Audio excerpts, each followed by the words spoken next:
Till this part we have done 3 assignments, ये और 3 chapters: introduction to accounting, accounting terms, accounting principle। तीनों चीजें accounting के ऊपर ही थी ना, बिकॉज हमारा जो मेन सब्जेक्ट है वो है अकाउंटिंग। अकाउंटेंसी जो है वो सब्जेक्ट नेम है, अकाउंटिंग उसका एक पार्ट है जिसके थ्रू हम अकाउंटेंसी को अप्लाई करते हैं। तो अकाउंटिंग के नेम पर ही चैप्टर्स बने हुए सब ना। तो जैसे आज हम 4th टॉपिक लेंगे as per your DK Goel book, chapter 4, process and basis of accounting. ये कंप्लीट चैप्टर आज की क्लास में ओवर हो जाएगा।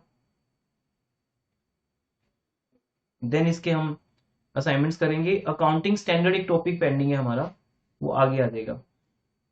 तो स्टार्ट करते हैं यहाँ से। इससे पहले कोई डाउट है किसी का, किसी भी क्वेश्चन में till last assignment? Good afternoon sir. Good afternoon Gourish.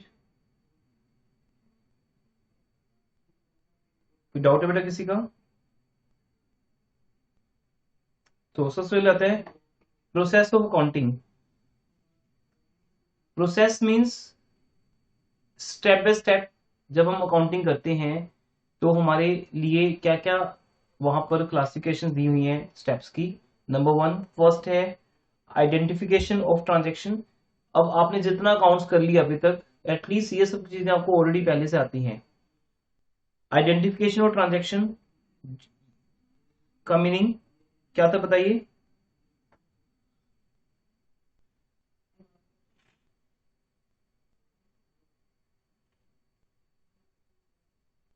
इसमें 2-3 चीजें आती हैं। 1, transaction must be in terms of money, and second, it should be supported by some written documents called source documents। तो हम अकाउंट्स में बेटा वही ट्रांजेक्शन रिकॉर्ड करेंगे जिसके अगेंस्ट आपके पास सोर्स डॉक्यूमेंट है, जिसके नेम्स हैं cash memo, purchase invoice, sales invoice, pen slip, cheque book, passbook. ये आपके पास कुछ सोर्स डॉक्यूमेंट्स हैं जो ट्रांजैक्शन के लिए एक प्रूफ है। जब भी हम कोई ट्रांजैक्शन करते हैं ये उन ट्रांजैक्शंस का एक प्रूफ होते हैं। ये इटसेल्फ एक चैप्टर आपको अलग से आएगा सोर्स डॉक्यूमेंट्स के नेम से, वाउचर्स जिसको हम कहते हैं। तो आइडेंटिफिकेशन ऑफ ट्रांजैक्शन का चैप्टर अलग से आपको बुक में गिवन है जिसका नेम है ओरिजिन ऑफ ट्रांजैक्शन। तो ये डिटेल में हम वहां पे करेंगे। और जो हमने नोट्स किए थे फर्स्ट चैप्टर के, उसमें भी हमने अकाउंटिंग प्रोसेस आपको बताई थी। It is also called accounting cycle. तो ये एक साइकिल है जिसके थ्रू हम अकाउंटिंग करते हैं। फिर वो चाहे इंडिया हो, यूएसए हो, यूरोप हो, एशिया, कोई भी कंट्री, कोई भी हो, कहीं पे भी हम किसी भी कंट्री की बात कर रहे हैं, वर्ल्ड में कोई भी प्लेस की बात कर रहे हैं, एवरीवेयर अकाउंटिंग की प्रोसेस स्टैंडर्डाइज्ड है। सबसे पहला स्टेप आइडेंटिफिकेशन ही होगा। इसलिए वर्ल्ड की कोई भी बुक ले लो अकाउंट्स की, उसमें अकाउंट्स आपको सेम मिलेगी। स्टैंडर्ड्स में जाके डिफरेंस आ जाता है, बट बेसिक काउंटिंग सेम है। तो फर्स्ट स्टेप है आइडेंटिफिकेशन ऑफ ट्रांजेक्शन, वो क्लियर हो गया। 2 बातें उसमें, एक तो in the terms of money होगा यहाँ पर, एंड सेकंड क्या होगा बेटा? पार्टिसिपेशन चाहिए यहाँ पर। In the terms of money है, दूसरा source document yes as evidence. as evidence, very good। these should be supported by source documents which in the written form, orally नहीं, डॉक्यूमेंट्स हमेशा रिटन फॉर्म में होंगी। Second जो step है process है preparation of vouchers. ये कोई भी बिजनेस हाउस खुद बनाता है। 2 बातें अब यहाँ पे बेटा, इन्हीं दोनों को मिलाकर आपका वो चैप्टर बनेगा। चैप्टर नंबर 8 आएगा I think, origin of transaction. अभी थ्योरी फास्ट हो जाएगी। अभी तक थ्योरी थोड़ी सी स्लो थी, थोड़ी बोरिंग भी थी, है ना, लेकिन अभी न्यूमेरिकल टच मिल जाएगा थ्योरी को, इसलिए हम थ्योरी अब फास्ट हो जाएगी और every lecture will cover 1 chapter. तो अब हम जल्दी अपने थ्योरी पार्ट को ओवर करने वाले हैं। तो ट्रांजैक्शंस का आइडेंटिफिकेशन तो सोर्स डॉक्यूमेंट्स के थ्रू है, जो हमें ट्रांजैक्शन होने पे मिलते हैं सामने से, या हम बनाते हैं या सामने से मिलते हैं। लेकिन वाउचर्स बनाना एक अकाउंटेंट की ड्यूटी है after getting the source documents. तो ऑन द बेसिस ऑफ, देखिए यहाँ पे लिखा हुआ है on the basis of source documents, first all entries are recorded on vouchers, then basis of vouchers recording is made in journal और books of original entries. तो 3 steps आपको clear हो गए। First, measurement in terms of money, कोई भी transaction का वो होना चाहिए। उसका फिर हमें एक स्पोर्टिंग डॉक्यूमेंट मिलता है ऑन द वेरी ट्रांजेक्शन, जब वो transaction when it happens, when it takes place, तब जाके वो उस टाइम सोर्स डॉक्यूमेंट बनते हैं। जैसे आप बैंक में कैश डिपॉजिट कर रहे हो, उस टाइम आपको क्या मिलेगी? बैंक की पेइंग स्लिप। बैंक उसके ऊपर स्टैंप लगा के आपको वापस करेगा। ऐसे ही जब आप गुड्स परचेज करते हो तो वहां परचेज इनवॉइस बनता है, या कैश में परचेज करोगे तो कैश मेमो। तो जैसे कोई ट्रांजेक्शन हुई, ऑन द स्पॉट जो बनेगा that is source document.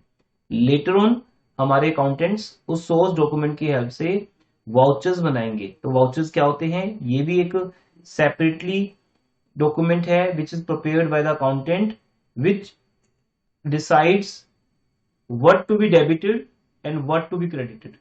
Voucher में मेन डिसाइड क्या होता है? सोर्स डॉक्यूमेंट तो किसका प्रूफ है? ट्रांजैक्शन का प्रूफ है। उसके अंदर ट्रांजैक्शन की डिटेल है, अमाउंट, डेट, पर्टिकुलर, सब कुछ उसके अंदर है। उसको देखकर हमें वाउचर्स में ये डिसाइड करना है कि इस ट्रांजैक्शन का डेबिट क्या है और क्रेडिट क्या है। Right everyone? और डेबिट क्रेडिट जब डिसाइड हो जाता है तो फिर ट्रांजैक्शंस को जर्नल में या अदर सब्सिडरी बुक्स, जर्नल के अलावा हम क्या बनाते हैं? Subsidiary books, cash book, purchase book, sales book, वहां पे एंट्री रिकॉर्ड की जाती है। तो सेकंड स्टेप है वाउचर्स, प्रेपरेशन ऑफ वाउचर्स। इन सबको हम एक स्टेप भी बोल सकते हैं। सोर्स डॉक्यूमेंट्स को देखकर वाउचर्स बनाकर ट्रांजैक्शंस को आइडेंटिफाई करना और उसको जर्नल में रिकॉर्ड करने के लिए रेडी करना। तो ऑब्वियसली नेक्स्ट स्टेप क्या होगा? रिकॉर्डिंग। हाँ, वाउचर्स क्या होते हैं इसके ऊपर हम डिटेल में चैप्टर करेंगे। हर वाउचर का एक सेपरेट नंबर होता है, वो एक प्रिंटेड फॉर्म में होते हैं। तो उसके अंदर डेबिट क्रेडिट डिसाइड होता है। और वाउचर्स दो तरह के होते हैं, cash vouchers and non cash vouchers. Because हमारी ट्रांजेक्शन भी दो तरह की हैं, एक कैश ट्रांजेक्शन है और एक नॉन कैश है। एक ऐसी ट्रांजेक्शन जिसमें कैश नहीं होता, फॉर एग्जाम्पल डेप्रिसिएशन की जो एंट्री है वो क्या बनती है? डेप्रिसिएशन की एंट्री बताइए।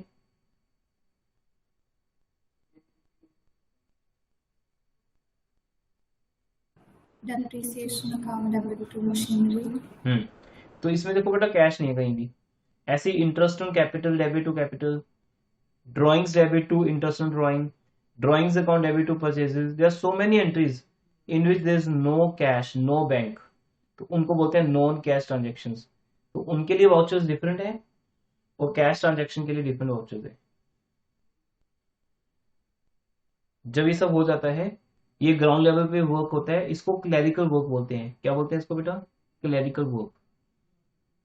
देन अकाउंटेंट का वर्क स्टार्ट होता है। तो किसी भी अगर एक प्रॉपर ऑर्गेनाइजेशन में जहां पे अकाउंट्स प्रॉपरली बनते हैं, कंपनी है, तो कंपनी में सबसे पहला काम होता है क्लर्क का। ये वो ज्यादा एजुकेटेड नहीं चाहिए, ये बी.कॉम एम.कॉम भी हो सकते हैं, सिंपल। सबसे पहली जॉब ये है बेटा आपकी। After doing BCom MCom, after your mastery, you can be a, you may be elected as a clerk, as a clerical work. Colleges में, हॉस्पिटल्स में कितने कितने क्लर्क्स होते हैं बेटा हर एक डिपार्टमेंट में, जहां पर ट्रांजैक्शंस के वाउचर्स बनते हैं। फिर उसके बाद अकाउंटेंट का ड्यूटी स्टार्ट होता है। अकाउंटेंट का वर्क कहाँ स्टार्ट होता है? जहां पर वो एक जर्नल एंट्री रिकॉर्ड करता है अकाउंट्स के अंदर। समटाइम्स क्लरिकल स्टाफ क्योंकि कॉमर्स से ही होते हैं तो उनको ही आता था वर्क, तो क्लरिकल स्टाफ को ही कह दिया जाता है कि आपको ओरिजिनल एंट्री बुक में भी एंट्री पास करनी है। वो जर्नल होगा या जर्नल जगह पे क्या होगा? Subsidiary books. आप इसको एक रीड कर लो, इसके बारे में आप सब जानते ही हो। Just read out this paragraph. Recording in books of original entry.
ये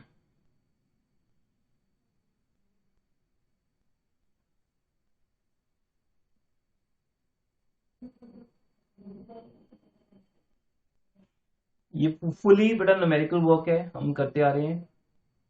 ट्रांजैक्शंस जर्नल में तो रिकॉर्ड होती हैं, बट अगर आप उनको क्लासीफाई करना चाहते हो एज पर देयर नेचर, तो उनको हम सब्सिडरी बुक्स में ले जाते हैं। फिर देन जर्नल प्रिपेयर नहीं होता। जर्नल बहुत ही रेयर ट्रांजैक्शन के लिए रिकॉर्ड होता है जो सब्सिडरी बुक्स में रिकॉर्ड नहीं होती, तो वो बताई हुई आपको कि सब डिवीजन हो जाती है ट्रांजैक्शंस की। जर्नल तो एक ओनली वन बुक है where all transaction can be recorded, but उसका जब हम सब पार्ट करते हैं ना, छोटे छोटे पार्ट्स करते हैं, तो उन छोटे छोटे पार्ट्स में जब आप जाते हो तो वहां पर different different different cash book, purchase book, sales book बनती हैं। ये सब कुछ आपको कमिंग डेज में आएगा ऑटोमेटिकली। नेक्स्ट प्रोसेस क्या है? हाँ जी, रिकॉर्डिंग के बाद नेक्स्ट क्या बेटा? Classification, posting the transaction into ledger. और लेजर का मीनिंग है बेटा various accounts, and each transaction is recorded in a particular account for that transaction, and account has two sides again, debit and credit. तो according to nature any account to be debited तो उसके debit side entry record होगी, अगर किसी account को credit करना है तो उसके क्रेडिट साइड रिकॉर्ड होगा। तो उसके अकॉर्डिंगली अकाउंट्स बनते हैं। उस अकाउंट्स की बुक को बोलते हैं ledger. Ledger is nothing but only it contains the accounts only. Different accounts when we prepare in one book, that is called ledger.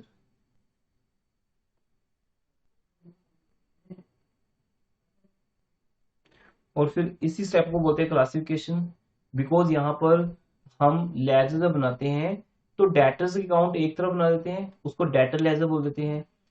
Creditors की लेजर एक तरफ, creditor ledger. Cash account, bank account को एक तरफ।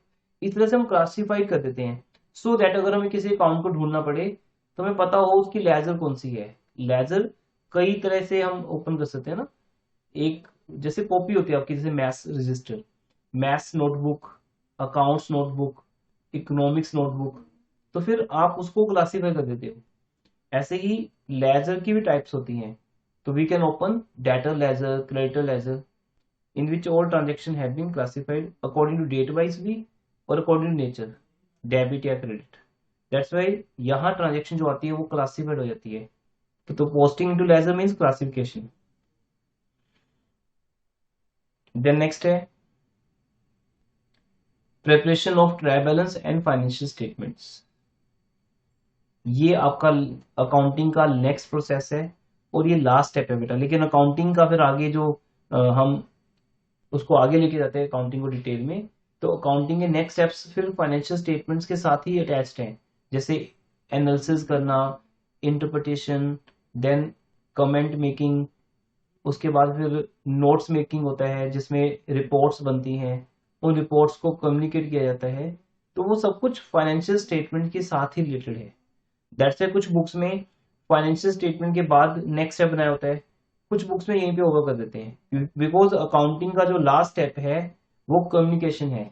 पर हम क्या communicate करेंगे? फाइनेंशियल स्टेटमेंट ही करेंगे ना। तो फाइनेंशियल स्टेटमेंट्स को बनाना मींस वो स्टेप्स ऑलरेडी इसके अंदर इंक्लूड हैं, बट सबसे पहले समराइजिंग होती है। Summarising means preparation of trial balance. That's why notes में आपके पास बहुत अच्छा दिया हुआ है, फर्स्ट चैप्टर के नोट्स जो हैं, मैंने एक्चुअली इस पार्ट को ना उसी में कवर कर दिया है। तो इस चैप्टर के सेपरेट से नोट्स नहीं है, प्रोसेस को हमने एक एज ए क्वेश्चन कवर कर दिया फर्स्ट चैप्टर में, और बेसिस ऑफ काउंटिंग इसमें से एक क्वेश्चन आता है थ्योरी का, बस वो हम सीधा बुक से करते हैं, वो मैं अभी आपको करवा रहा हूँ। तो यहाँ तक तो ओके हो जाएगा आपका। नोट्स में से ऑलरेडी हमने क्वेश्चन किया हुआ है। ट्रायल बैलेंस प्रिपेयर करते हैं लेजर के बैलेंसेस को, सो दैट हम चेक कर सकें अर्थमेटिकली हम एक्यूरेट हैं, कोई मिस्टेक तो नहीं डेबिट क्रेडिट में या प्लस माइनस में। और जब सब सही है, ट्रायल बैलेंस में आपका मैच कर जाता है, ये भी चैप्टर करेंगे हम numerically trial balance. Then financial statements बनाते हैं हम, trading profit and loss balance sheet. Trading profit and loss का पर्पस है आपको नेट प्रॉफिट तक पहुंचाना कि इस ईयर का हमारे बिजनेस का नेट प्रॉफिट कितना है, और बैलेंस शीट का पर्पस है आपको फाइनेंशियल पोजीशन बताना, हमारी बिजनेस की एसेट्स, लायबिलिटीज और कैपिटल, इन तीनों की क्या पोजीशन है, वहां से फाइनेंशियल पोजीशन क्लियर होती है। ये एक पार्ट हो गया आपका। इस चैप्टर में 2 पार्ट्स हैं। फर्स्ट क्या नेम था उसका, process of accounting, second basis of accounting. 2 basis है बेटा हमारे पास अकाउंटिंग के। The 2 basis of accounting, one cash basis and second accrual basis। तो इसमें आपको सिर्फ एक डिफरेंस रीड करना है बस। ये एडवांटेज डिसएडवांटेज कुछ नहीं रीड करना, ना मीनिंग कुछ नहीं करना। इसके अंदर ये डिफरेंस है बस, वन एंड ओनली। देखो जब भी आपको एग्जाम में ऑब्जेक्टिव क्वेश्चन आएगा या सब्जेक्टिव आएगा, दोनों ही केस में इस डिफरेंस के ऊपर ही आता है। इस डिफरेंस को अगर आपने समझ लिया तो आपको कैश बेसिस के बारे में सारी इंफॉर्मेशन है और एक्रूल बेसिस के बारे में भी है। कुछ चीजें हमें ऑलरेडी आती हैं क्योंकि एमसीक्यूज जब मैंने करवाए थे आपको ऑब्जेक्टिव असाइनमेंट, वहां भी ये बात आती थी हमेशा। एक्रूल बेसिस तो हमारा प्रिंसिपल ही है, एक्रूल प्रिंसिपल। तो वो दूसरा है कैश बेसिस। तो इसको स्टार्ट करते हैं। तो फर्स्ट डिफरेंस, कैश बेसिस में कौन सी ट्रांजेक्शन कोड होंगी, ओनली कैश या दोनों? Only cash transaction. Yes, only cash transaction. और एक्रूल बेसिस में Cash and credit. Cash and credit both. Because accrual basis ये कहता है कि जब आपने कोई सर्विस देनी है या गुड सेल करनी है, डजंट मैटर कि आप कैश में सेल कर रहे हो या क्रेडिट पे कर रहे हो, दोनों केस में वो आपकी इनकम है। तो रेवेन्यू रिकग्निशन या एक्रूल प्रिंसिपल के ऊपर ही बेस्ड है हमारा ये एक्रूल बेसिस। तो here we record both transactions, cash and credit. Second, timing of recording of incomes. किस टाइम इनकम रिकॉर्ड होती है? अब देखो, अब फर्स्ट पॉइंट के ही आगे 2 पॉइंट्स बन गए। फर्स्ट पॉइंट में क्या है, ट्रांजैक्शंस। फिर ट्रांजैक्शंस के 2 पार्ट्स हो गए, या तो इनकम से रिलेटेड ट्रांजैक्शंस होती हैं या एक्सपेंस से रिलेटेड होती हैं। तो इनकम से रिलेटेड ट्रांजैक्शन को कब रिकॉर्ड करेंगे? जब इनकम हमें, यस बेटा, Receive होगी. यस, जब रिसीव होगी। वेरी गुड, जब हमें कैश में रिसीव होगी इनकम।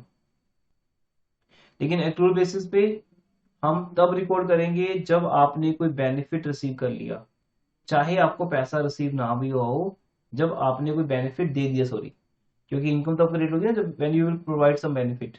तो अगर आपने अपने कस्टमर्स को, क्लाइंट्स को कोई भी बेनिफिट दे दिया, उस बेनिफिट्स के अगेंस्ट आपकी एक इनकम ड्यू हो जाती है, देन वो इनकम रिकॉर्ड होती है। जैसे goods sold on credit, it will be recorded. वहीं से वो सेल आपकी इनकम बन जाएगी। बाद में वो पैसा कब आएगा डजंट मैटर, नहीं आएगा तो वो as a bad debts record हो जाएगा, but sale once will be your income. Same way में थर्ड पॉइंट है रिकॉर्डिंग ऑफ एक्सपेंसेस। हम एक्सपेंसेस को रिकॉर्ड कब करते हैं? जब कैश पेड इन कैश हो. हाँ, अब इसकी एक इंपॉर्टेंस है जो आपके एमसीक्यूज में या कहीं ना कहीं केस स्टडी क्वेश्चन में आती है। वो क्या आती है, देखो बेटा, इस बात को अंडरस्टैंड करके। सपोज आपको इन्होंने बताया कि आपने rent of March 2021 paid on 18th May 2021। तो क्या ये रेंट जो आपने पे किया है, से फॉर एग्जांपल 50,000 का रेंट जो कि मार्च मंथ का ड्यू था, बट आपने पे किया 18th मई को, क्या ये 50,000 2021 की इनकम है या नहीं, एक्सपेंस है या नहीं? Sorry, expense. रेंट पे किया ना आपने, अप्रैल 2020 से मार्च 2021 की ये एक्सपेंस है या नहीं? बताइए, ये किस बात पे डिपेंड करता है कि एक्सपेंस है या नहीं?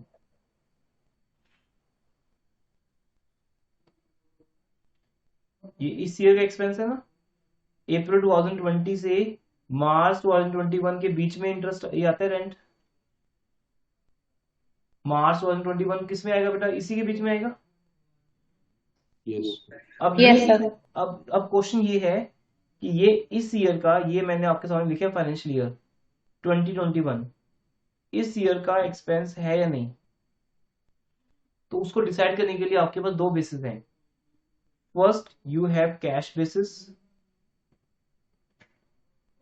कैश बेसिस को ऐसे लिखते हैं SES, या फिर जो बेसिस होता है हम IS भी लिख सकते हैं, कैश बेसिस और एक्रूअल बेसिस। तो बताओ बेटा, कैश बेसिस के हिसाब से क्या ये 2021 का एक्सपेंस है या नहीं? No sir, no. वाई? क्यों नहीं है बेटा? कैश हमने अभी दिया नहीं है। हाँ, बिकॉज हमने कैश दिया नहीं, अभी कैश पे ही नहीं किया। बट एक्रूअल बेसिस कहती है यस वो है। तो ये क्वेश्चन आपको आता है फिलिप्स के through, MCQ, true false, match the columns, जो भी टाइपोलॉजी बनी हो अभी तक, उसके थ्रू आपको ये क्वेश्चन आता है कि क्या ये 2021 का एक्सपेंस है। तो आपका आंसर है अकॉर्डिंग टू एक्रूअल बेसिस ये है, या वो बेसिस को बताते हैं आपको कि कैश बेसिस के अकॉर्डिंगली है। No. Why? Because cash is paid in next year. 18 मई कौन सा ईयर हो गया? 2021 जैसे अभी आपका मई आया था 3 मंथ्स पहले, तो उस मंथ में अगर आप पे करते हो तो वो 2021-22 का एक्सपेंस बन जाएगा कैश बेसिस में। बट एक्रूअल बेसिस में हम पे तो 18 मई को ही करेंगे, लेकिन वो एक्सपेंस किस ईयर का रहेगा?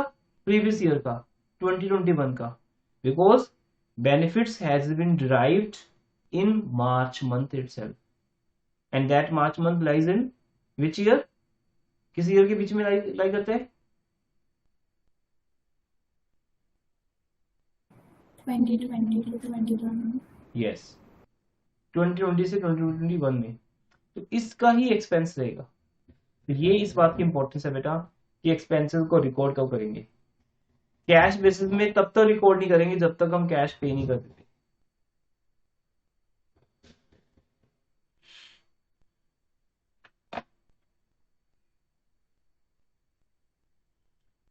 सो timing of recording of incomes, timing of recording of expenses, ये दोनों पॉइंट्स एक सिंगल पॉइंट के हैं, कैश एंड क्रेडिट ट्रांजेक्शन के। तो इसलिए बेटा जो फर्स्ट पॉइंट है cash basis records all cash transactions, उसी के दो पार्ट्स हैं, इनकम को रिकॉर्ड करना और एक्सपेंसेस को रिकॉर्ड करना। Next, these are very important points. Outstanding expenses, do you remember? जब भी ये पॉइंट हमारे सामने आया है MCQs के अंदर, मैंने आपको ये बताया है कि दो तरह के एक्सपेंसेस होते हैं, outstanding expenses and prepaid expenses. ऐसे ही दो तरह की इनकम्स होती हैं। इनकम के लिए वर्ड क्या यूज होता है? अक्रूड या आउटस्टैंडिंग? अक्रूड। तो accrued incomes and income received in advance, ये दो वर्ड यूज होता है बेटा यहाँ पे। तो आउटस्टैंडिंग एक्सपेंसेस और प्रीपेड एक्सपेंसेस का एडजस्टमेंट किया जाता है एक्रूअल बेसिस में, जहां आउटस्टैंडिंग एक्सपेंसेस को हम ऐड कर देते हैं करंट ईयर के एक्सपेंसेस में, चाहे आपने पे नहीं किए बट वो एक्सपेंस करंट ईयर का है, और प्रीपेड एक्सपेंसेस जिनको आप पे कर चुके हो उन्हें हम माइनस कर देते हैं। Then we get the answer, आपका 1 ईयर का एक्सपेंस कितना है। बट कैश बेसिस में ऐसा कुछ भी नहीं होता बेटा, ना हम आउटस्टैंडिंग को प्लस करते हैं ना ही एक्रूड को माइनस करते हैं। वहां तो जो एक्सपेंस आपने पे कर दिया वो आपका उसी ईयर का एक्सपेंस बन गया, अगले साल पे नहीं करोगे तो नेक्स्ट ईयर का नहीं होगा।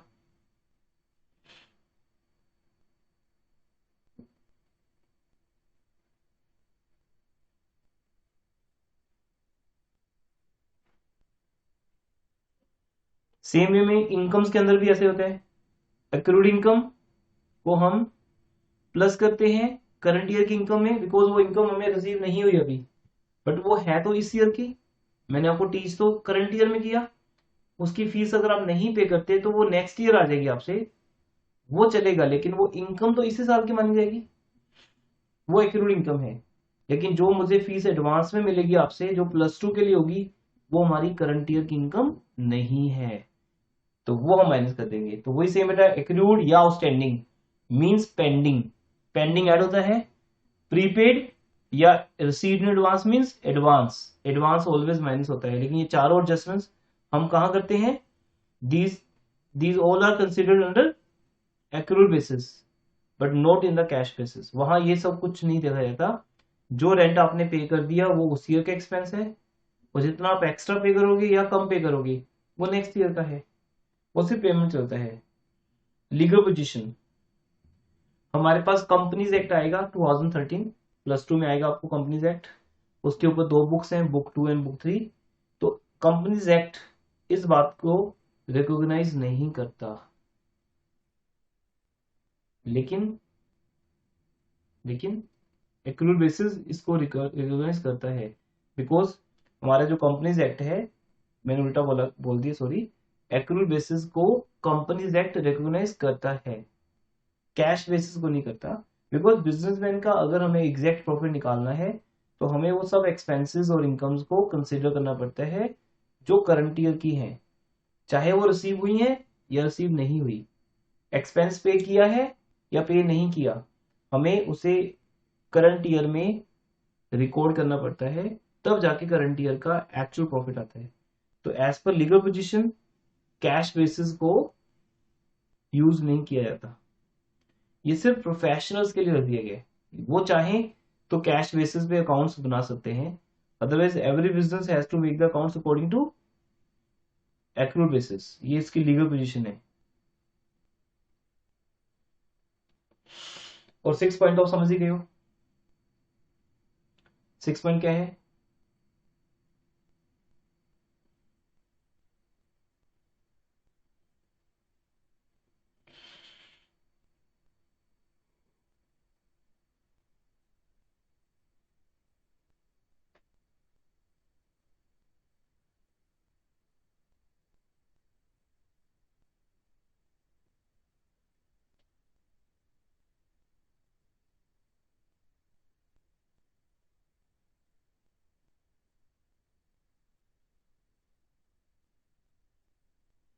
ये पॉइंट क्लियर है एवरीवन।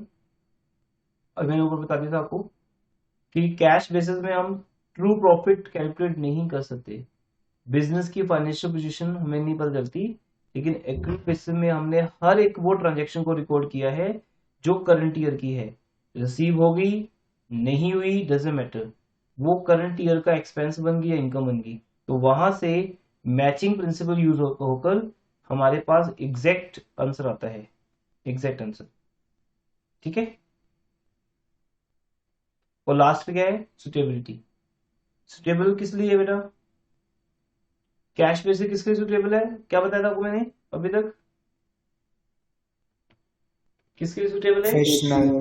प्रोफेशनल्स के लिए। यस, जो प्रोफेशनल्स हैं, जो किसी प्रोफेशन में स्किल के थ्रू आपको सर्विस प्रोवाइड कर रहे हैं, they not selling any product. आज मैंने आपको टीच किया तो मैंने कोई प्रोडक्ट सेल नहीं किया, ऐसा नहीं कि मैं इस प्रोडक्ट को बना के ला रहा हूँ, बनाने की कॉस्ट है, मेरे नॉलेज और स्किल को मैं आपके साथ शेयर कर रहा हूँ। तो मेरे लिए ये अकाउंटिंग सुटेबल है कि जो फीस आ गई वो इस ईयर की इनकम है, जो नहीं आई वो इनकम थी नहीं। इससे हम स्मूथली अपनी सर्विसेज की तरफ ध्यान दे सकते हैं। लेकिन बिजनेसमैन का पूरा ध्यान किस पर रहता है कि क्रेडिट क्या है, कैश क्या है।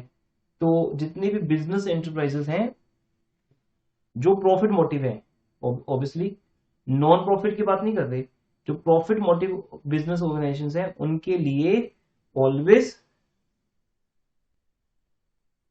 एक्रूअल बेसिस रहता है। तो हम नॉर्मली बिजनेसमैन की बात करते हैं अकाउंट्स के अंदर, तो इसलिए वहां पर एक्रूअल बेसिस है, लेकिन कैश बेसिस ओनली प्रोफेशनल्स के लिए है।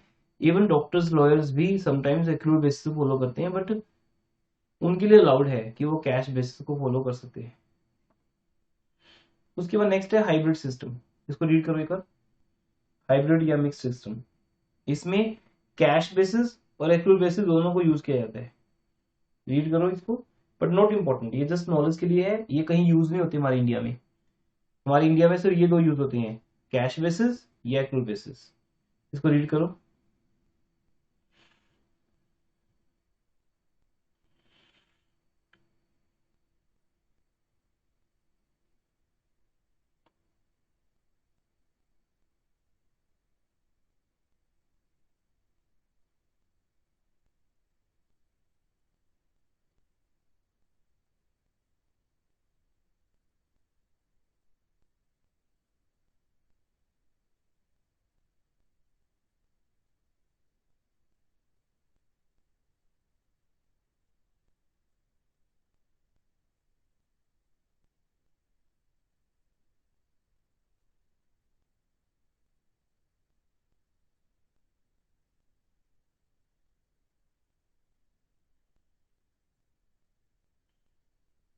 और जहां पे कैश बेसिस अकाउंटिंग होती है वहां पर प्रॉफिट एंड लॉस अकाउंट नहीं बनता, उसका नेम चेंज हो जाता है बेटा, उसका नेम बन जाता है रिसीट एंड एक्सपेंडिचर अकाउंट।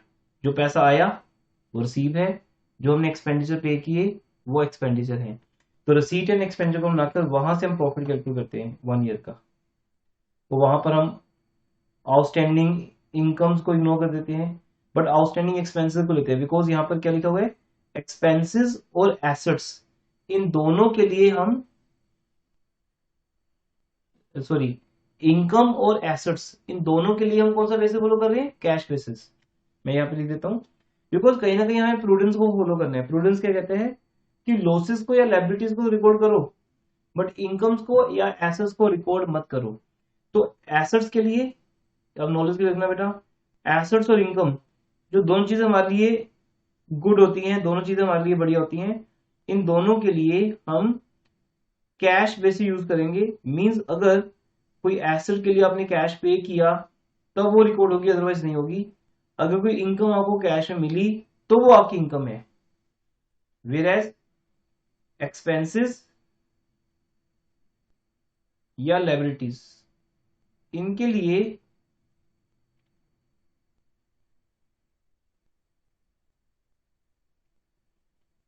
कौन सी अकाउंटिंग यूज होती है,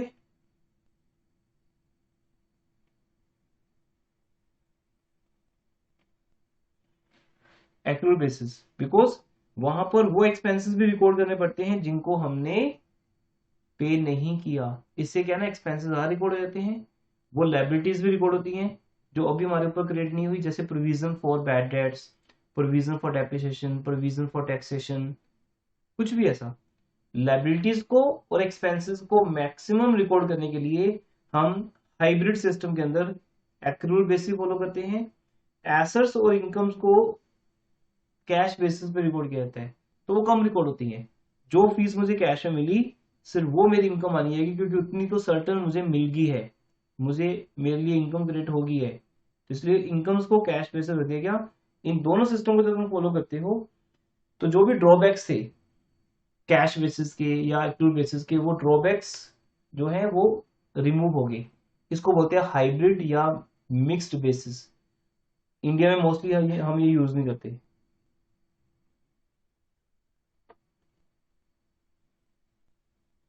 कोर्ट की तरफ से ये अप्रूव्ड है, दैट्स वेरी इंपॉर्टेंट। अब इसमें क्वेश्चन बनता है कि ये अप्रूव्ड है या नहीं है। It is acceptable and approved system as per the judgement of court. Chapter is over बेटा, देखो इतना सा है। अभी जो चैप्टर है वो शॉर्ट चैप्टर्स हैं, 1 class will complete 1 chapter.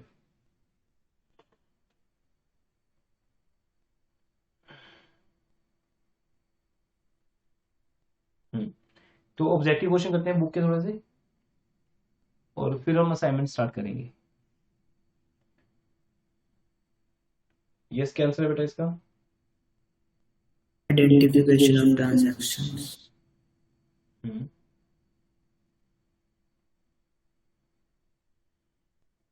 Second, Actual basis. Third, A. Fourth, C. C, easy है ना। फिफ्थ, कंपनी के लिए क्या जरूरी है, they will make the B. Full basis. B. B. Yes, yes. अब बताइए ट्रू फॉल्स में क्या है। True. एक मिनट इनको रीड करके ट्रू फॉल्स लिखो आप, ठीक है। I am getting back you, 2 minute के लिए होल्ड कर रहा हूं मैं। यस बेटा, कर लिए। First, second, fifth, six true है। थर्ड, फोर, सेवन तो ही नहीं इसमें। थर्ड एंड फोर्थ फॉल्स है। अब ये मैच होते हैं आपके साथ, देखो।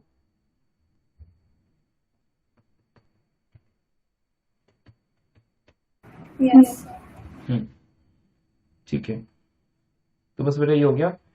अच्छा, ऑफिस से मैंने कंफर्म किया है, बिकॉज जो हमने बुकलेट रेडी की आपके लिए उसमें इस चैप्टर के असाइनमेंट रेडी नहीं की हमने, बिकॉज इसमें कुछ है नहीं बेटा, तो इसमें क्वेश्चन बनते नहीं है। हाँ, इसके क्वेश्चंस हमने उन्हीं में मिक्स किए हुए हैं, तो अभी इसके लिए सेपरेट से नहीं है, क्योंकि वो जो असाइनमेंट बनाई गई है एज पर सीबीएसई गाइडलाइंस बनाई गई है, तो उसमें जैसे हमने introduction to counting accounting terms की थी, तो उनमें ये वाले क्वेश्चन भी आते थे ना, कैश बेसिस और एक्रूड बेसिस की, तो ये उनमें ऑलरेडी मिक्स्ड है असाइनमेंट, बिकॉज ये चैप्टर इतना लेंथी नहीं है कि इसके अलग से असाइनमेंट बने, तो इसके क्वेश्चंस ऑलरेडी हम फर्स्ट 3 असाइनमेंट्स में कर चुके हैं, तो उसमें इंक्लूड है, तो यहाँ पे चैप्टर ओवर होते हैं।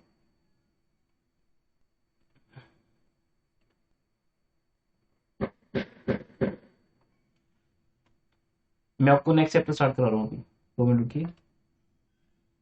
ये फाइल मैं यहाँ पे ओवर कर रहा हूँ, it will be uploaded with this name.